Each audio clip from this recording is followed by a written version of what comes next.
salah satu tokoh sikep yang kadang dianggap lebih terkenal dari Mbah Samin itu adalah Mbah Engkrek.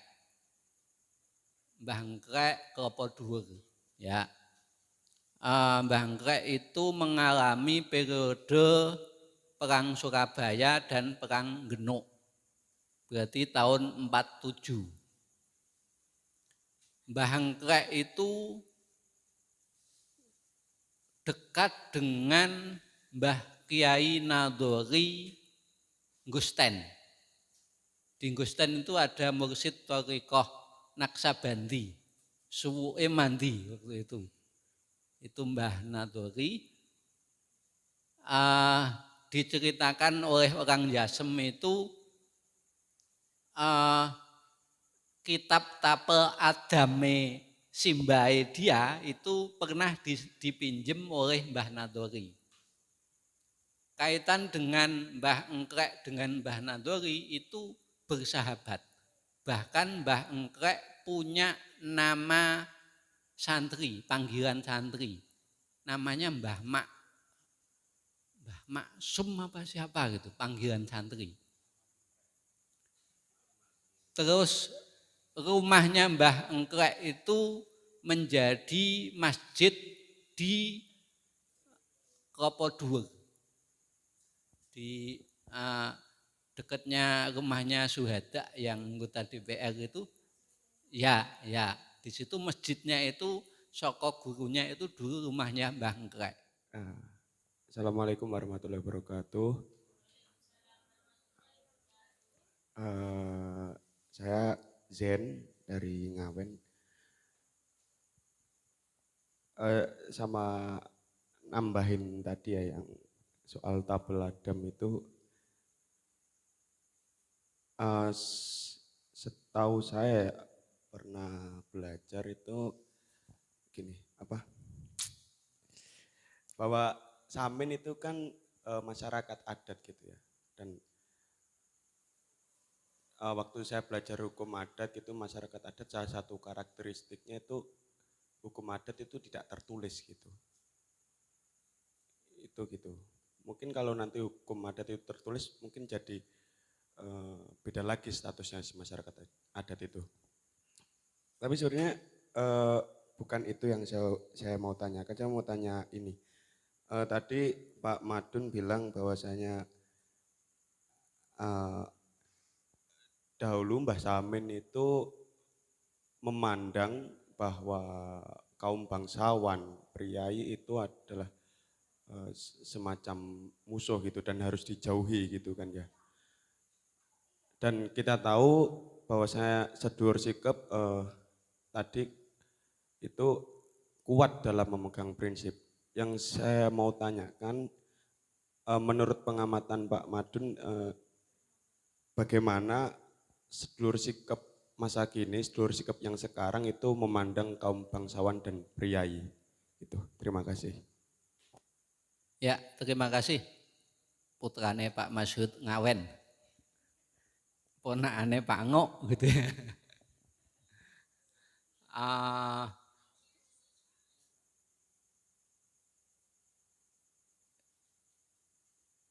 Dulu-dulu sikep itu sering mendapatkan diskriminasi. Mulai sejak zaman Belanda sampai zaman 65. Maka pada periode 65-an, dulu-dulu sikep itu juga sempat di PKI-kan. Karena dulu-dulu sikep dianggap tidak beragama. Ini fakta gitu ya. Ini fakta sehingga dulu-dulu sikep itu semakin terpojok. Tetapi pertanyaannya bagaimana dulu-dulu sikep sekarang melihat priayi atau bangsawan, pejabat atau santri.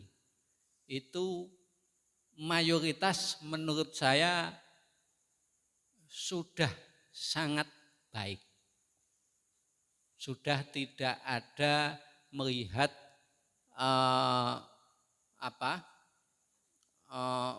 berkonotasi memusuhi itu tidak ada.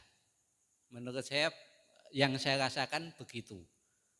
Dan bahkan pernah ada pertemuan di Hotel Al-Madinah yang difasilitasi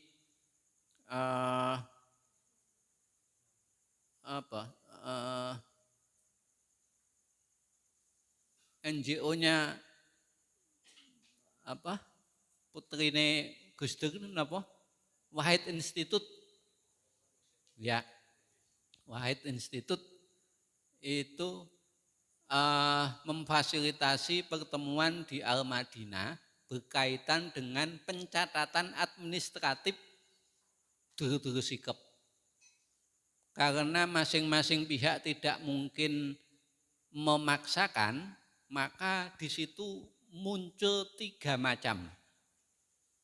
Yang pertama, kelompoknya Mbah Pramugi itu minta di KTP-nya disebut penghayatan. Kan ada kolom agama ya. Kelompoknya Mbah Pramugi itu minta sebagai penghayatan. Mbah Lasio itu ditulis Islam, nggak mau ditulis sebagai Muslim.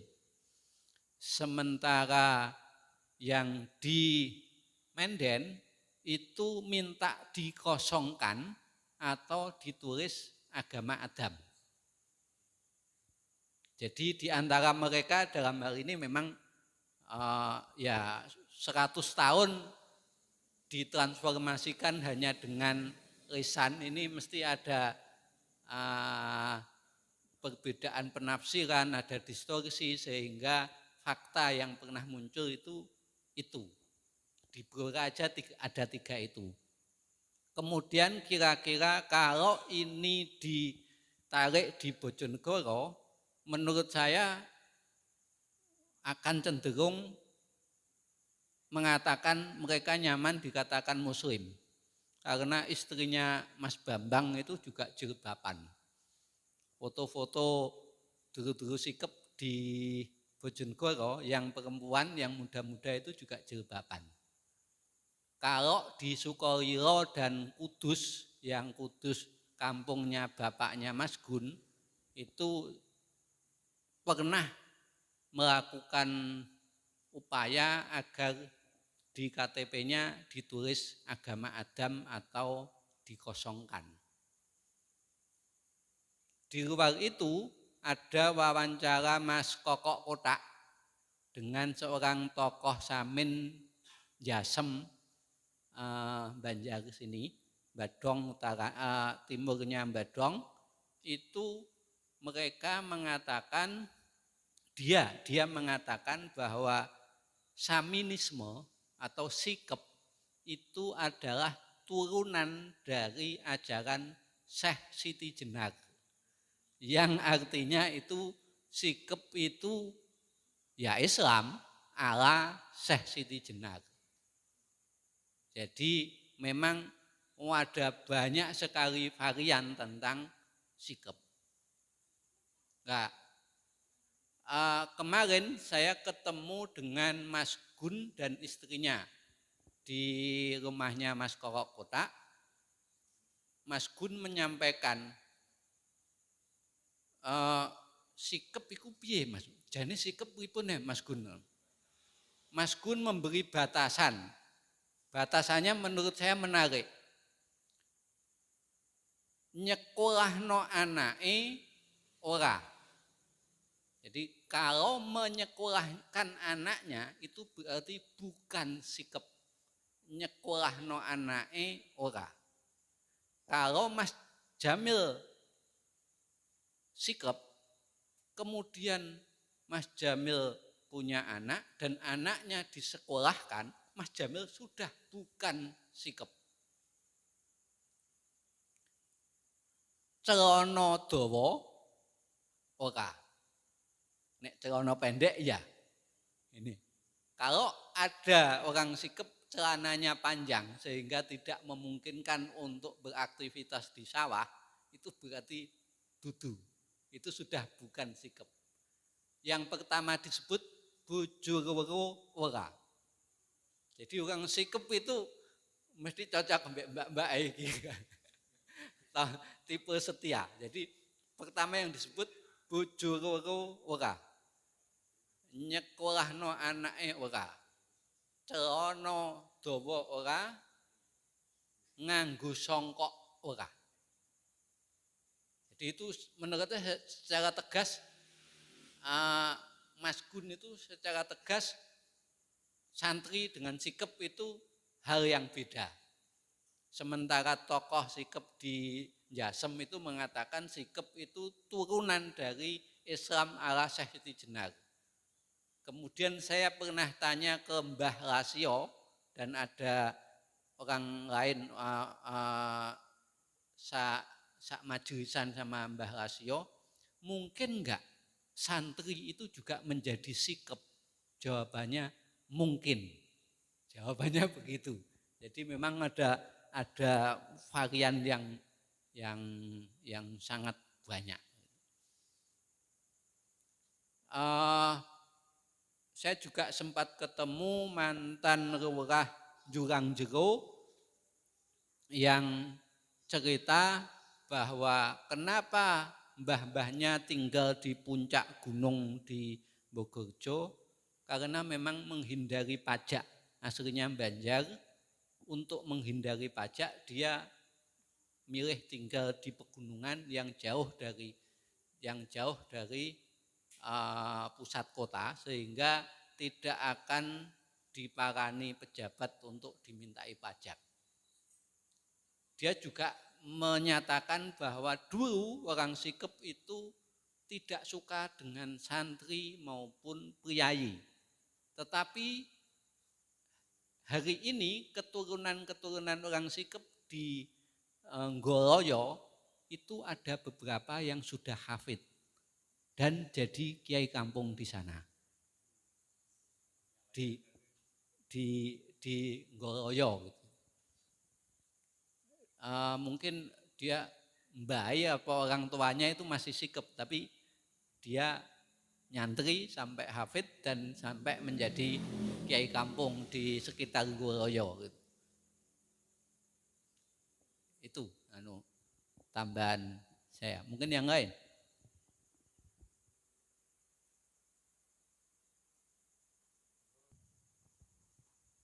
Oke, sebelumnya perkenalkan Pak, nama saya Malika dari Banjarjo, Sumberagung. Kemarin kan pas pulang dari Dukuh Blimbing itu saya sempat kepikiran, di daerah situ kan juga ada musola ya. Terus untuk orang sikap sendiri itu enggak gini. Jadi untuk di Dukuh Blimbing sendiri itu apakah semua masyarakatnya menjadi penganut dulur sikep atau cuma sebagian atau cuma beberapa aja? Tapi kan di situ kayak udah kayak ada patungnya, jadi kayak udah ada ikonnya bahwa di Dukuh Blimbing itu ada dulur sikep gitu loh. Tapi sebenarnya di situ tuh cuma sikep doang atau juga ada campuran-campuran lain gitu. Terima kasih. Barangkali kalau yang di Blimbing kampungnya juga di situ muslimnya juga banyak. Yang sikep itu terutama yang di sekitar Mbah Pramugi itu. Dan di luar itu juga ada yang pertemuan rutinnya tiap malam Jumat itu. Ya ada khususiyah gitu kan. Ada khususiyahnya juga mereka itu. Dan mursyidnya mungkin Mbah Pramugi juga gitu ya dia. Tapi di situ itu di sekitar situ banyak masyarakat santrinya juga. Yang lain itu salah satu tokoh sikep yang kadang dianggap lebih terkenal dari Mbah Samin itu adalah Mbah Engkrek. Mbah Engkrek Klopo Dhuwur ya. Mbah Engkrek itu mengalami periode Perang Surabaya dan Perang Genuk. Berarti tahun 47. Mbah Engkrek itu dekat dengan Mbah Kiai Nadori Gusten. Di Gusten itu ada mursyid Thariqah Naksabandi, suwuke mandi waktu itu. Itu Mbah Nadori. Diceritakan oleh orang Jasem itu kitab Tapel Adame Simbae dia itu pernah dipinjem oleh Mbah Nadori. Kaitan dengan Mbah Engkrek dengan Mbah Nadori itu bersahabat. Bahkan Mbah Engkrek punya nama santri, panggilan santri. Namanya Mbah Mak. Mbah Maksum apa siapa gitu, panggilan santri. Terus rumahnya Mbah Engkrek itu menjadi masjid di Klopo Dhuwur. Di dekatnya rumahnya Suhada yang anggota DPR itu, ya di situ masjidnya itu soko gurunya itu dulu rumahnya Mbah Engkrek. Saya juga sempat ketemu seorang sepuh berusia hampir mungkin lebih dari 100 tahun di Purindake. Bapaknya dia dulu pernah ketemu Mbah Engkrek. Nenek tua itu tadi nenek sepuh yang saya temui itu cerita kalau dulu dia pernah ketemu Mbah Engkrek. Mbah Engkrek sering main ke Purindake, Ngelambang Purindake Jepon itu. Bapaknya nenek sepuh ini salah satu Suriah NU pertama, zamannya Mbah Maksum Kidangan. Juga pernah ikut perang Genuk dan 3 orang yang disebut oleh Mbah Sepuh ini tadi, Mbah Engkrek, bapaknya beliau dan 1 kiai lagi yang itu bersahabat termasuk ketika perang Genuk. Dan Mbah Engkrek memang suwuke mandi dan dia menurut Mbah Putrin tadi, Mbah Engkrek niku santri no mboten? Jawabannya mboten. Tapi apik dengan bapak beliau ya, bapaknya beliau yang Mbah Kiai Muzajin. Mbah Engkrek itu temannya Mbah Muzajin gitu. Genuk Semarang. Genuk Semarang tahun 47.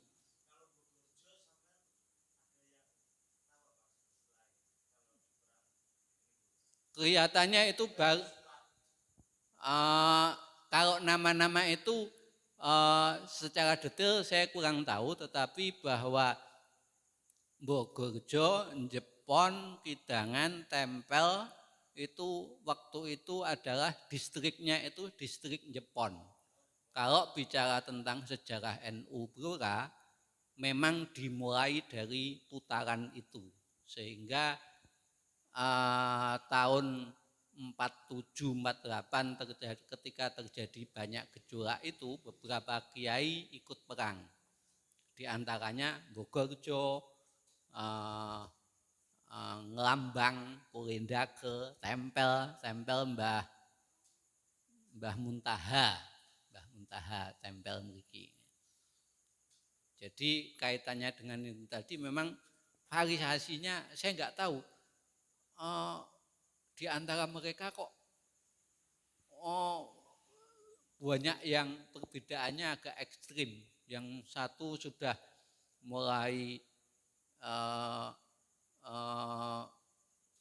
santri, ada yang sangat terbuka, ada yang menjaga jarak gitu. Hari ini itu, tetapi di luar itu bahwa prinsip-prinsip dasar yang dipegang dulu sikap itu menurut saya yang masih mutafakun alaih gitu ya. Itu tadi jujur, pekerja keras, sederhana, baik terhadap orang lain, itu prinsip-prinsip itu menurut saya masih muncul di semua simbol-simbol kampung santri, kampung Samin itu masih mencolok sekali.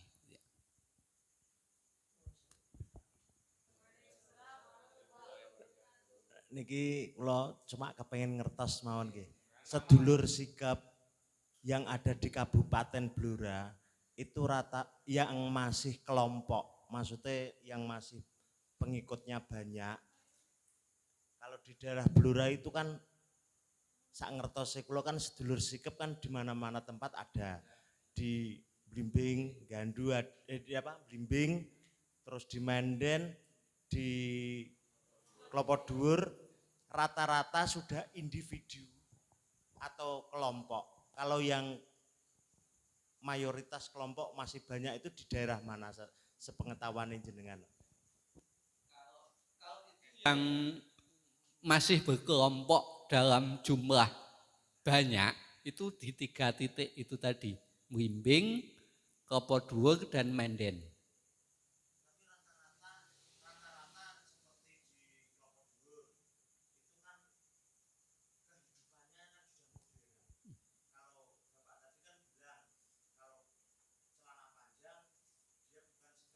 Ya, ya. Ya, ya, ya.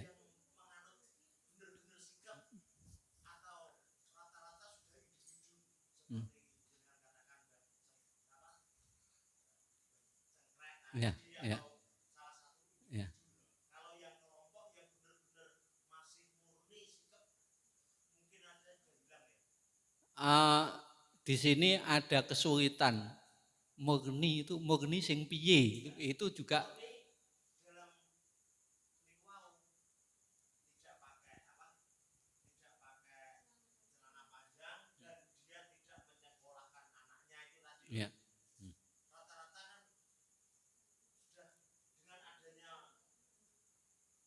modern Ya. mungkin hilang ya. Ya. Kalau teori pedomannya tadi loh, Ya. mungkin hilang ya. Kalau acuannya itu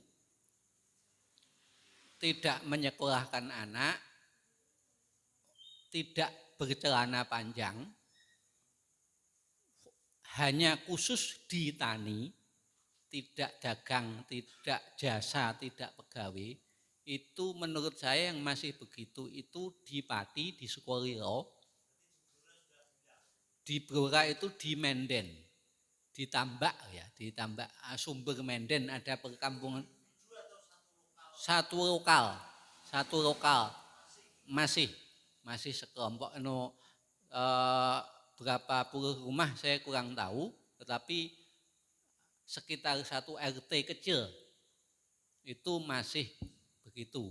Dan sebagian nanti akan bervariasi, ada yang sekolah gitu. Kalau yang tidak sekolah itu kayaknya tinggal di Sukolilo Pati.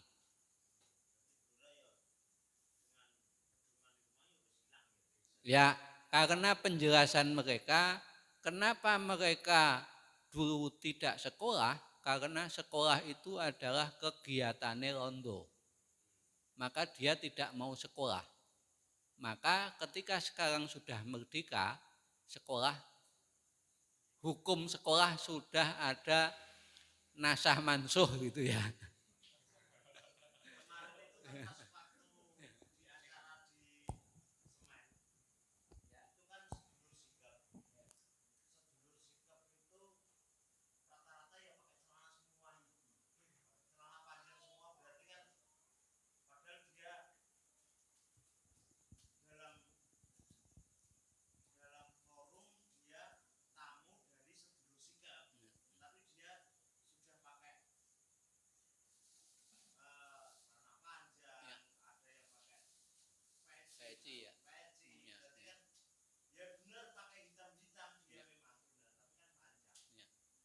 Ya, makanya kita tidak bisa menyimpulkan secara sederhana karena memang di antara mereka sudah cukup banyak variasi-variasinya gitu. Nah, tadi saya sebutkan sekolah dudu, bojo loro dudu, ini pernyataannya dulur sikep dari Sukolilo.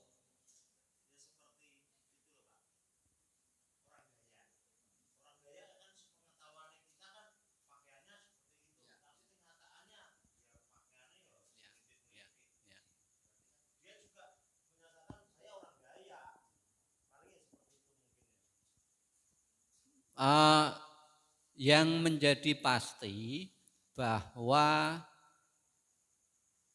Dulur-dulur Sikep itu adalah orang Jawa dan berbudaya Jawa. Sejak asalnya juga begitu.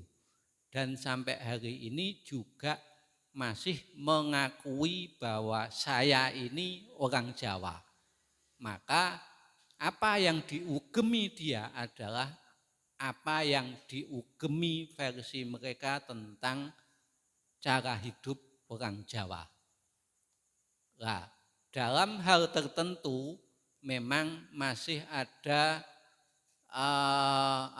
kekuatan untuk ngugemi sejak awal munculnya gerakan Mbah Samin sampai hari ini, dan bagian-bagian yang lain mengalami perubahan-perubahan atau dinamika-dinamika sehingga antara satu kelompok sikap dengan yang lain itu seringkali ada perbedaan-perbedaan.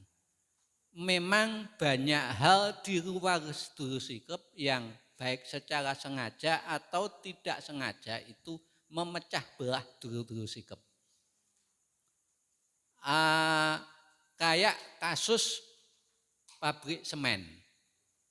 Kita tahu bahwa kelompok masyarakat yang paling getol melawan berdirinya pabrik semen adalah Dulur-dulur Sikep, terutama dari Sukolilo Pati. Ketika penolakan terhadap berdirinya pabrik semen Pati berhasil dan pabrik semen bergeser di Rembang, gerakan itu juga mencoba ditransformasikan ke Rembang. Di antaranya juga dengan menggunakan kelompok-kelompok sikap yang ada di daerah Rembang dan berkolaborasi dengan kelompok-kelompok yang lain, bukan hanya sikap tetapi komunitas-komunitas peduli lingkungan dan yang lain-lain. Dan setelah terbaca jelas bahwa motor dari penggerak penolakan Dulur-dulur Sikep itu adalah penolakan berdirinya pabrik semen itu adalah Dulur-dulur Sikep, jelas ada upaya pabrik semen ataupun upaya pemerintah untuk masuk di Dulur-dulur Sikep yang lain. Maka di Kelopodhuwur beberapa waktu yang lalu ada pementasan wayang kulit yang disponsori pabrik semen. Maka mesti dilibatkan. Kalau ada kegiatan di pabrik semen, Dulur Sikep pasti dilibatkan, terutama Mbah Lasio. Mungkin juga Mbah Pramugi. Tetapi tidak mungkin Mas Gun Retno atau Dulur-dulur Sikep di Menden. Dilihat dari sisi itu memang semacam terpecah belah. Tapi seperti yang saya tulis di Buranyus, saya sempat nulis deg-deg pioh itu judulnya. Ketika mau mengadakan mungkin bisa ditengok di deg-deg pioh gitu ya. Ketika mau mengadakan temu ageng Dulur Sikep di Sambong, salah satu kekhawatiran saya kalau nanti tema isu tentang pabrik semen itu muncul di forum temu ageng yang di situ ada Mas Gun Retno, Mbak Gunarti yang menolak keras pabrik semen, dan di situ ada Mbah Lasio dan ada Mbah Pramugi yang tidak menolak, bahkan beberapa event berkolaborasi. Kalau itu muncul di forum itu, ya mesake Dulur-dulur Sikep wartawan nokeh terus ditulis ala wartawan itu kan, untungnya di antara mereka sangat bijak, sangat bisa menempatkan diri sehingga pembicaraan itu tidak ada.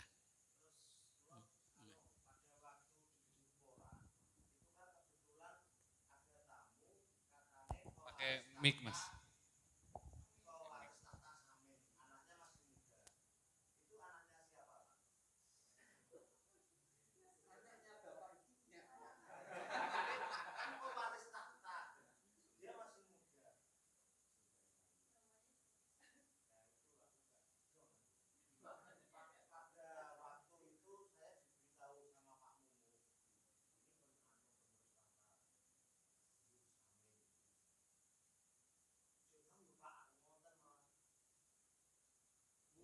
ya mungkin bahasanya Pak Mumu aja penerus tahta gitu ya. Hmm. Usia berapa? 30 ke bawah. Rambutnya lurus.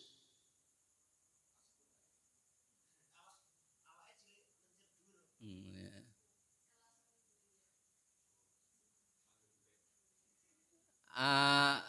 Saya kurang tahu pasti.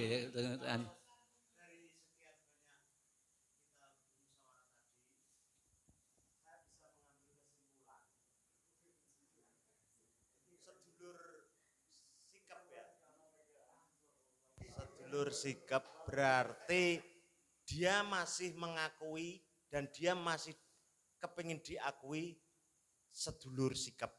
Tapi prinsip dan apa ya untuk kehidupan sehari-hari sudah lain mungkin ya. Ya dengan seiring zaman modern mungkin sedikit-sedikit luntur. Seperti ini pengalaman lain seperti di Kalimantan itu juga seperti itu. Kalau di daerah pelosok itu hukum adat istiadat itu masih berlaku. Tapi kalau di Samarinda dengan banyaknya orang pendatang itu sudah hilang. Kemungkinan kalau sedulur sikap di Blora ini posisinya juga dekat dengan kota, perkembangan zaman semakin maju, semakin modern, mungkin aja adat istiadatnya nanti luntur. Terima kasih. Gini mungkin ya, ini guyon aja gitu. Seandainya jenengan sudah tidak mengakui hukum potong tangan maupun hukum rajam, apakah jenengan sudah berarti tidak muslim?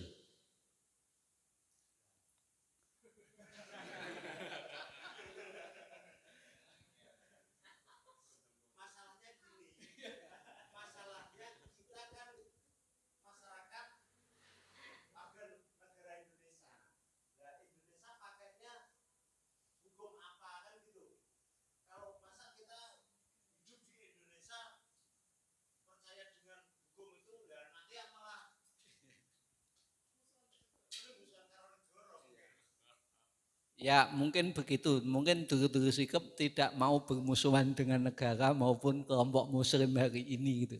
Bahkan sebagian sudah tidak mau bermusuhan dengan pabrik semen dan memilih berteman dengan pabrik semen gitu mungkin ya. Jadi saya pikir ini realitas-realitas yang wajar begitu aja. Manusiawi gitu. Tetapi di luar itu ada prinsip-prinsip yang kita patut untuk ngiri, yang itu masih diugemi dulu sikap dan itu masih benar-benar terekspresi. Jujur, pekerja keras, kalau kita melihat manajemen Mbah Pramugi kemarin segitu jam kerjanya segitu banyak, kegetorannya segitu bagus, sehingga kalau umpamanya kita hitung dari angka pendapatannya per bulan bisa 10 juta, ya itu hal yang keniscayaan begitu aja. Dan itu memang mayoritas dulu-dulu sikap sangat etos kerja pertaniannya sangat bagus. Baik sawah maupun palawija, termasuk juga Mas Gun itu juga sudah 20 tahun lebih pertaniannya organik. Kemudian dulu-dulu sikap yang di Menden itu juga menggunakan pompa air dalam, sudah irigasinya juga sudah menggunakan teknologi yang agak serius gitu. Dari sisi itu iya, tapi dari sisi prinsip-prinsipnya masih seperti itu. Salah satu contoh yang pengen saya ceritakan itu adalah ketika saya menjadi penyelenggara temu ageng. Karena pertemuan itu adalah agenda yang diselenggarakan oleh pemerintah dan setiap peserta itu ada uang transportnya karena memang faktanya dia juga harus datang dari Bojonegoro, dari Rembang, dari Kudus, dari Menden, dari Klopodur, dari Pati. Kami sebagai penyelenggara kan harus menyampaikan itu. Dan ketika transport itu saya serahkan, yang dari Pati, Kudus, dan Menden menolak. Aku dikumpulno, disugoi, ketemu dulur-dulur wis seneng kumpuh. Bensinku yo isek, aku mau nyarter kendaraan ya wis kebayar. Duitnya dikembalikan. Benar-benar dikembalikan. Termasuk ketika Mas Musafa mengumpulkan dulur-dulur sikep di Al-Madinah untuk diajak ngobrol tentang identitas keagamaan, itu ada dulur-dulur sikep yang menolak uang transportnya. Akhirnya piye carane ben iku diserahno, dibalekno, dan akhirnya sing nampa bocah-bocah PMII nggo mangan iki.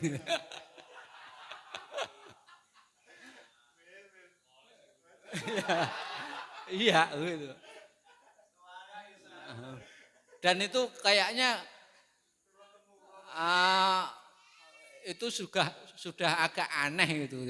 Sekelompok besar kok menolak uang transport itu sudah agak aneh itu. Itu bahasa kita kan itu halal gitu ya. Langka gitu. Monggo Mbak Dila. Oh nggih, silakan. Nggih pangestun mawon. Assalamualaikum warahmatullahi wabarakatuh. Langsung kemawon Pak Madun. Yang membuat saya penasaran adalah apakah Pak Madun ini pernah mendengar cerita atau memang mengetahui langsung adakah dari sedulur sikep yang keluar dari apa ya? Ini sebenarnya juga sedikit membingungkan karena kalau di Wikipedia itu disebutkan Samin ini adalah suku. Namun kemudian kemarin waktu kita bertemu dengan Mbah Pramugi langsung, beliau mengaku bahwa Samin ini sukunya Jawa. Seperti itu. Nah, jadi Samin ini mereka bersepakat penghayat kepercayaan. Sepemahaman saya kalau kepercayaan ini kan urusannya dengan akidah, seperti halnya animisme dan lain sebagainya. Akhirnya saya menyederhanakan pemahaman saya sendiri, mungkin itu ini adalah sebuah ajaran hidup atau falsafah hidup, maka akan sangat mungkin seiring berkembangnya zaman, masing-masing individu mengalami juga perubahan-perubahan itu. Dan kemungkinan mungkin ada misalkan yang keluar dari kelompok mereka. Kira-kira niki Pak Madun pernah menjumpai atau mendengar cerita atau hal semacam itu napa mboten? Dan yang membuat saya penasaran, falsafah hidup yang begitu luhur, yang sekilas kemarin kami dengar, alasan apa yang membuat mereka keluar dari kelompok itu? Matur nuwun. Terima kasih Neng Vero. Kaitan dengan suku Samin atau masyarakat adat Samin, secara faktual rasanya disepakati bahwa Samin itu bukan suku. Catatan bahwa Samin itu disebut suku Samin ini adalah inisiatifnya Mbah Pramugi ketika ketemu dengan mbah dirjen apa gitu. Mbah Pramugi itu khasnya kan ketemu dengan elit gitu, banyak kenal sampai OPD itu SOTK-nya itu detail paham itu, dirjennya apa, sampai detail. Saya nggak paham itu di Kementerian Pendidikan dan Kebudayaan itu ada apa aja itu detail gitu. Mbah Pramugi pernah mencatat, menceritakan bahwa entah tahun berapa itu ketika Mbah Pramugi ketemu siapa, agar masyarakat Samin mendapat perhatian, terutama dicatat di UNESCO, itu masyarakat Samin harus disebut sebagai suku. Maka yang mengatakan suku itu sebenarnya ya Mbah Pramugi. Dalam rangkanya ya dalam rangka kepentingan dalam tanda kutip itu untuk mendapat perhatian. Jadi menurut saya Samin itu sama sekali tidak suku tetapi ya masyarakat adat. Kemudian kaitannya apakah pernah menjumpai seseorang yang keluar dari Samin? Saya kenal dulu Sikep itu kisaran tahun 2000-an ke sini. Yang di momentum itu diskriminasi terhadap Samin itu sudah mulai memudar. Pasca reformasi itu siapa saja kan menjadi diskriminasi itu kan sudah dengan sendirinya hilang. Dan yang saya tahu itu justru orang di luar Samin yang masuk, entah itu hanya sebatas untuk kebutuhan rohaninya atau sampai menjadi orang Sikep, atau keturunan orang Sikep yang lama tidak berani menunjukkan identitasnya, tapi pasca reformasi menjadi berani menunjukkan identitasnya. Kalau hari ini kita melihat dulur-dulur Sikep dengan pakaian hitam-hitam, maka itu tidak akan terlihat di tahun 90-an. Tahun 90-an pakaian-pakaian semacam itu sangat tidak lazim dipakai bahkan oleh mereka sendiri. Itu sebenarnya dimunculkan ulang. Pakainya ya biasa kayak wong desa ini, kayak kita ini biasa gitu. Kalau orang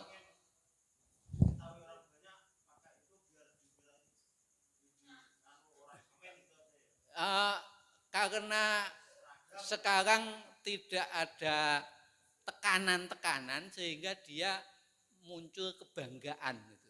Dulu nggak berani, apalagi ketika Mbah Suro Nginggil yang tahun 67 kalau nggak salah itu kan ditumpas itu kan. Di Nginggil Menden itu sebenarnya kan juga penganut Sikep yang sebagai wong tua itu kan mengakomodir siapa saja. Jenenge wong tua wong Jawa itu kan sapa sing butuh mesti ya ditulungi. Nah, banyak tamu-tamunya itu diantaranya adalah pelarian tapol. Banyak diantaranya adalah tentara-tentara angkatan laut dari Surabaya yang itu di stigma sebagai bagian dari komunis. Karena di padepokannya Mbah Suro Nginggil itu banyak ekstapel, itu menjadi alasan untuk saat itu memang pakaiannya itu iket.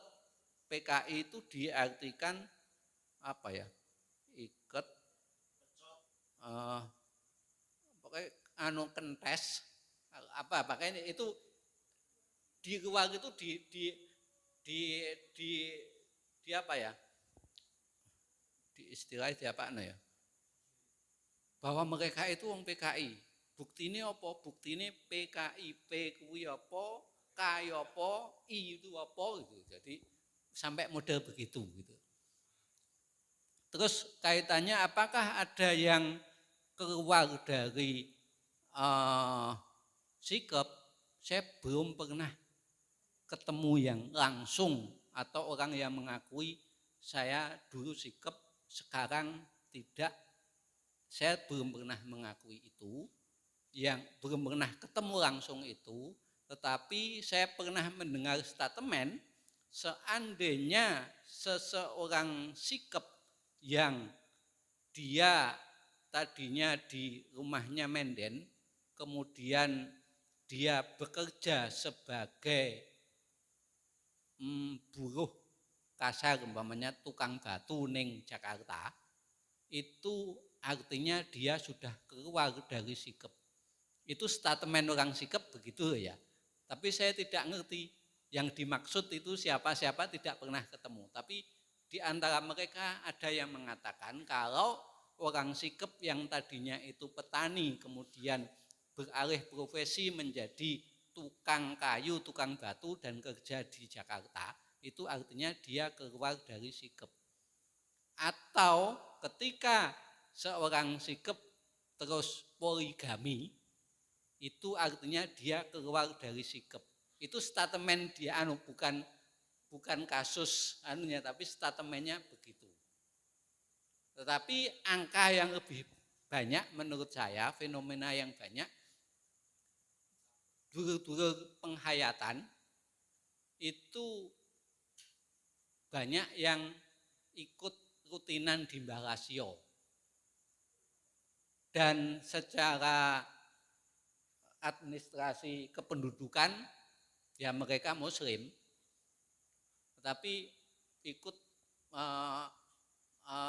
urusan spiritualnya dia semacam berguru pada Mbah Lasio. Itu fenomena semacam itu di kalangan teman-teman penghayatan menurut saya banyak fenomena. Tapi yang terkategori keluar dari dulur sikap saya belum pernah ketemu kasusnya, belum pernah. Tetapi pernyataan seandainya si A itu begini maka dia keluar dari sikap, pernyataan itu ada.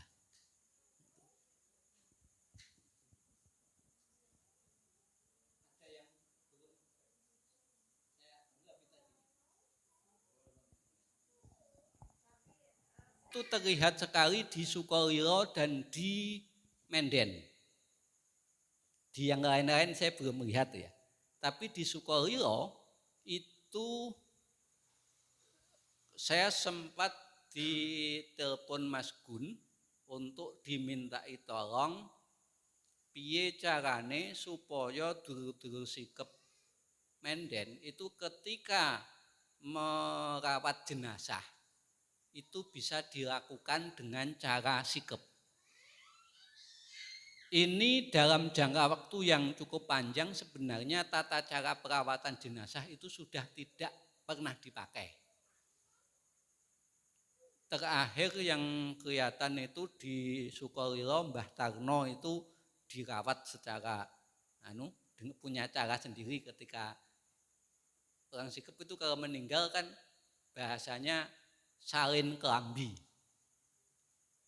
salin sandangan. Ini menurut saya di pesan yang mungkin kita baca bahwa hidup dan mati itu hanya perbedaan sandangan gitu aja gitu. Artinya mungkin di keyakinan mereka kematian itu ya kayak konsep kita bahwa ada kehidupan yang lain gitu. Tapi yang saya tahu di antara mereka terutama yang di Sukolilo ada keyakinan tentang reinkarnasi itu ada. Tapi di sini tidak terlalu kelihatan. Sekali lagi tentang semakin puritan, gerakan itu kelihatannya muncul dari Sukolilo dan di Menden yang lama sekali tidak ada model perawatan jenazah ala Samin, kelihatannya ini sudah mulai ditata ulang di antara mereka. Mungkin bisa di-share perawatan ala Samin merawat jenazah itu seperti apa? Saya belum pernah tahu pasti, belum pernah tahu langsung, belum pernah. Tapi jelas tidak pakai kafan. Pakai pakaian biasa. Terus yang merawat keluarga mereka sendiri. Tapi yang layat, yang takziah masih ada. Tapi yang merawat, memandikan dan segala macam, termasuk memakamkan itu keluarga mereka sendiri. Detailnya saya belum tahu, tapi jelas tidak pakai kafan.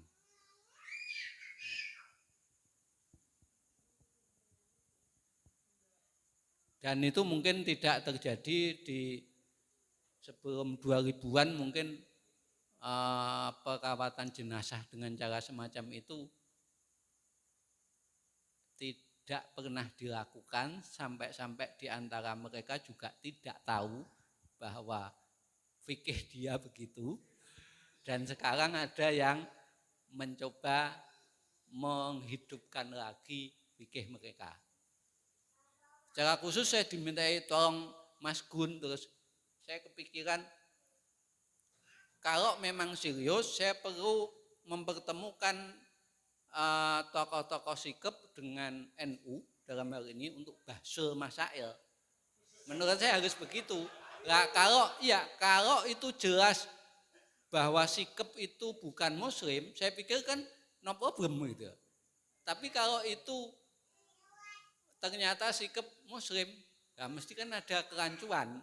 Ya kejelasan ini menurut saya juga perlu.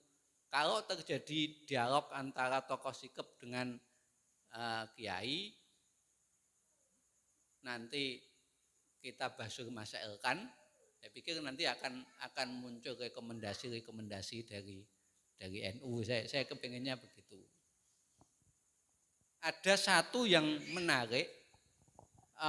Ini di pelosok Kediren itu sedang dibangun. Pelosok Kediren itu kampung halamannya Mbah Samin Surosentiko.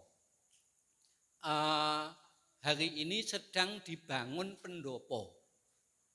Yang menarik bahwa mereka sepakat untuk membangun itu secara gotong royong di antara mereka sendiri dan tidak mau dibantu oleh APBD atau bantuan pemerintah manapun.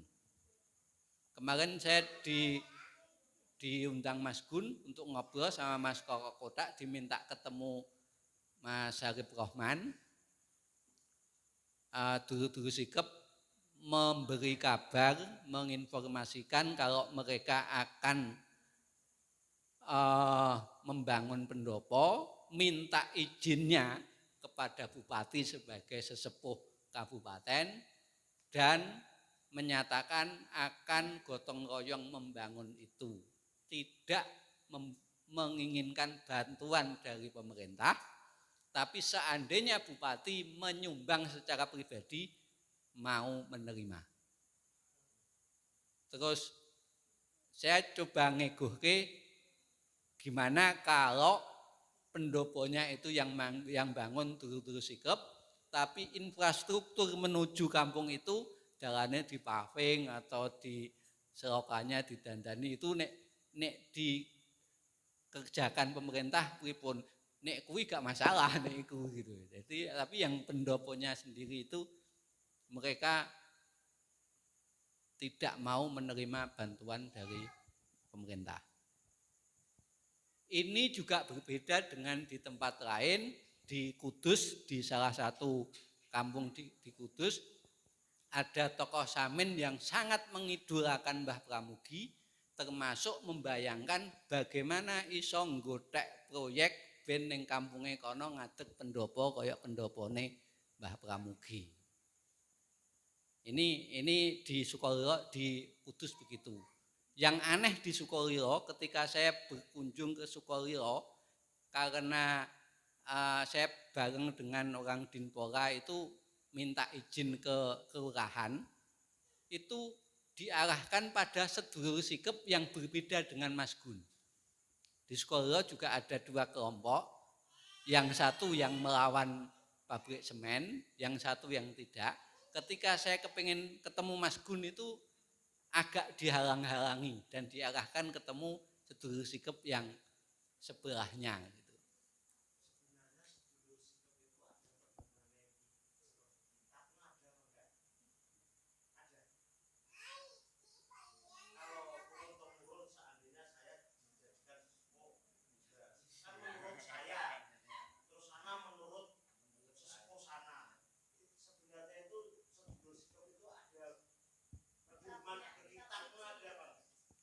Sampai hari ini tidak ada kitab yang diakui secara terbuka bahwa itu kitab acuannya. Ya, ya, ya, bahwa sebenarnya ada apa tidak itu saya tidak tahu. Tetapi hal yang di luar itu kemarin saya dengar fenomena menarik itu ketika Mas Gun Retno ngobrol di pelosok Kediren itu. Ini berbanyak, ada dulur-dulur sikep, ada orang lain itu Mas Gun menyampaikan seakan-akan dia menerima pesan dari leluhur yang sudah tidak ada bahwa ini tempat ini harus dijadikan pendopo dan kalau yang menguasai tanah itu tidak mengizinkan itu ya ono balae gitu. Ono balae bahasa ancaman dengan dicantolne ning pesan leluhur itu muncul. Sebelumnya saya tidak pernah Mas Gun memunculkan figur leluhur untuk memperkuat basis argumentasi itu sebelumnya enggak pernah.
Posisi orang luar yang hanya kepingin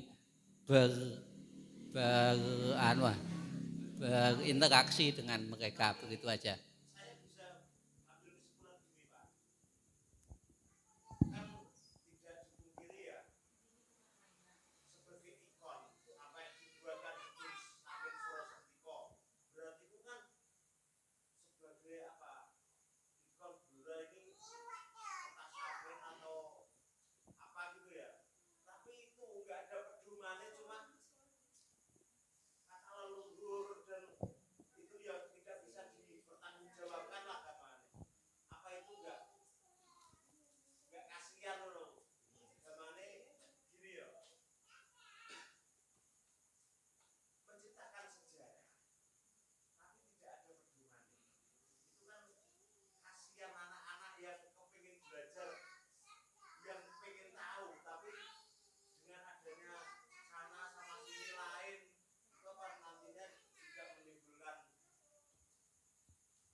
Sedikit masuk,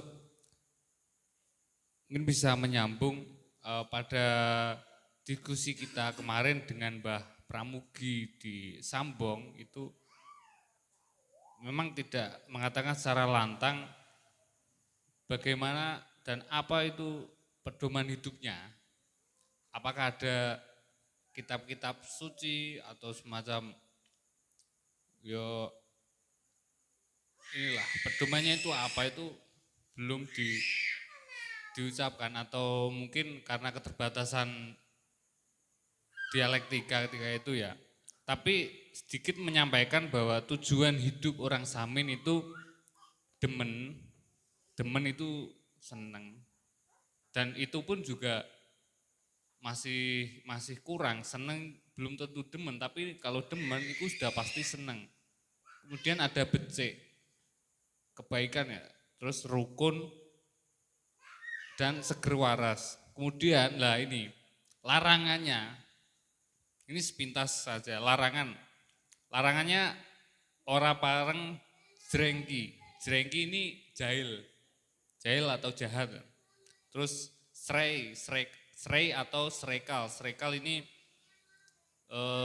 semacam mencelakakan, belum. Srei semacam menyerekel lah, disrekel kancane dalam hal pekerjaan mungkin disalahi biar dia putus pekerjaannya atau semacam itu. Terus kemudian ada panas hatinya. Ini larangannya. Terus dahpen. Panas ten atau dahpen. Dahpen ini sok mengurusi orang lain, tapi dalam hal ini lebih cenderung menjerumuskan. Ayo ikut saya pergi ke sini, tapi untuk dijerumuskan.